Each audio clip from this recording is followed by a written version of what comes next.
Ustaz izin bertanya, bagaimana hukumnya seorang muslim yang sholat di masjid yang di sekitarnya terdapat pemakaman atau kuburan? Apakah dalil mengenai hal ini?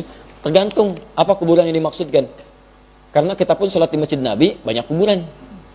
Bahkan di Masjid Nabawi itu kan kuburan depannya. Ya kan? Nabi dikubur di situ. Itu kan Nabi, Ustaz. Abu Bakar di situ. Ya, Umar ada di situ.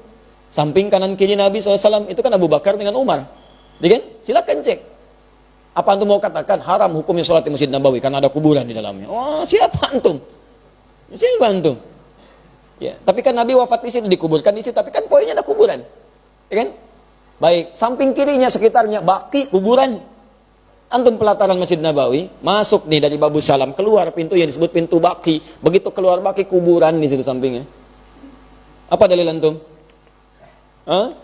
Nah, yang dimaksud dalil jangan sholat di pekuburan. Itu dalil itu mesti dipahami. Bahasa hadis itu 85% menggunakan majazi. Ada hakiki benar seperti itu petunjuknya. Ada majazi bentuk kiasan seperti apa perilakunya. Dipahami oleh para ulama dengan dua hal. Hal yang pertama adalah musyrik. Ya, salat itu artinya diantara maknanya berdoa, minta, mohon. Ada orang minta-minta ke kuburan. Minta mau pilkada, mau pilpres datang ke kuburan, gitu kan? Duhai ahli kubur, gitu kan? Tolong minta, kata yang diminta, saya aja nggak bisa keluar dari kubur.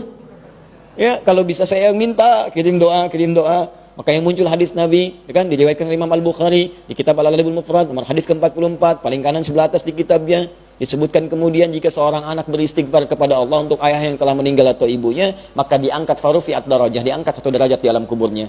Ya, fayaqulu, maka yang dikubur berkata, ya Rabbah hadhihi, ya Allah apa ini? Faqala, maka dijawab, hadhi istighfarun. Ini adalah kalimat istighfar yang dimintakan oleh anakmu sekarang untukmu. Jika orang tua misalnya meninggal, antum rajin mohon ampunan kepada Allah, itu setiap antum minta ampun, naik derajatnya, satu derajat. Ada cahaya dalam dirinya, kirimkan. Siapkan. Antum mesti punya persiapan, malam pertama di alam kubur.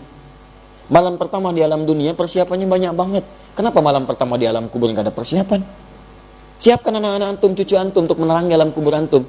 Dengan pahala-pahala kemuliaan. 9 lafaz di hadis Muslim. Idza matal insanu inqata sa'iru amali illa min thalath. Jika wafat seorang manusia terputus semua amalnya kecuali 3. Di antara 3 itu waladin sholihin yad'u lahu, shadaqatin jariyah ilmun yuntafa'u bi, wa waladin sholihin yad'u lahu. Sedekah jariyah, amalan yang banyak pahalanya jariyah. Kirim karpet ke masjid, begitu orang sholat dipijak ini, orang baca Quran antum dapat pahalanya. Perbaiki mikrofon masjid, kirim misalnya donasi, simpan mushaf, begitu orang baca antum dapat pahalanya. Nimik orang azan antum dapat pahalanya. Antum enggak azan, yang ada orang lain pahalanya dapat. Antum arsitek, desain masjid, bikin panel untuk pipa yang bagus, wudhunya enak, dapat pahalanya. Begitu cara berfikirnya. Ilmin yuntafa'u bihi, ajarkan anak-anak ilmu yang bermanfaat, begitu dipraktekkan antum dapat pahalanya. Waladin sholihin yad'u lahu, anak soleh yang berdoa. Investasi aktiva namanya dalam ilmu ekonomi. Siapkan dari sekarang. Mintakan kepada Allah. Itu jalan. Jadi cara berfikirnya seperti itu. Ya.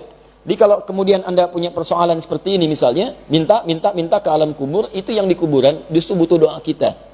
Kecuali sifat yang lain seperti Nabi Muhammad SAW. Misalnya kan, antum memohon pada Nabi SAW, ya berdoa kepada Allah berwasilah dengan salawat. Salawat itu nggak ada batasnya, mau nabinya hidup, mau nabinya wafat, salawat bermanfaat. Begitu lewat kuburan Nabi antum katakan, Allahumma sholli ala sayyidina Muhammad, salamu alaika ya Rasulullah. Begitu bersalawat 10 kebaikan kembali kepada antum.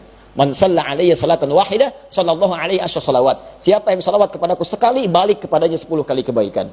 Nah, yang nggak boleh itu minta-minta. Dalam bahasa hadisnya seperti orang sholat. Sholat itu kan sujud minta. As-sholatu hiya doa. Dia minta di situ. Ya, nanti perbuatannya nggak bagus. Bahkan nanti ada kecenderungan syirik. Kalau mendoakan nggak ada masalah. Ya, wasilah tawasul dengan kebaikan nggak ada masalah.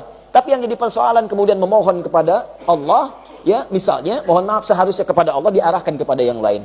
Yang kedua adalah perbuatan membangun masjid, ya untuk mendekatkan pada kuburan. Jadi yang ditampilkan kuburan bukan masjidnya. Misal ada kuburan nih, kuburan misalnya. Tiba-tiba bagaimana caranya supaya orang datang ke sini, ke kuburan nih. Sampai dikeramatkan di macam-macam dan sebagainya. Ayo bangun masjid. Niat bangun masjid ya bukan supaya orang sholat di masjid, niat bangun masjid ya supaya orang datangi kuburannya. Itu yang salah. Paham? Nah, jadi kalau misalnya ada masjid, tiba-tiba misalnya ada yang dikubur di sampingnya, kalau cuma kuburan biasa tidak ada masalah. Tidak ada masalah. Apalagi misalnya tidak ada lahan nih, tidak ada lahan. Yang ada misalnya dekat makam nih sini, tidak ada masalah. Yang masalah itu ketika antum sholat di masjid diniatkan menghadap kepada kuburan. Ima untuk menyembah atau memohon atau yang lainnya itu yang tidak dibenarkan. Jelas sampai sini? Makanya kalau baca hadis dibaca dengan terang dulu. Kumpulkan semua hadisnya maksudnya kemana. Ya jangan sampai kemudian jadi ribut, masuk ke sini, oh ada kuburan yang nggak sah sholatnya. Antum nggak sah tuh ke Masjid Nabawi. Karena sekitarnya kuburan semua. Jelas sampai sini? Oh, jangan dipotong kalimat saya nih, nanti ujung-ujungnya dipotong muncul di YouTube. Nah ini yang berat, ya kan?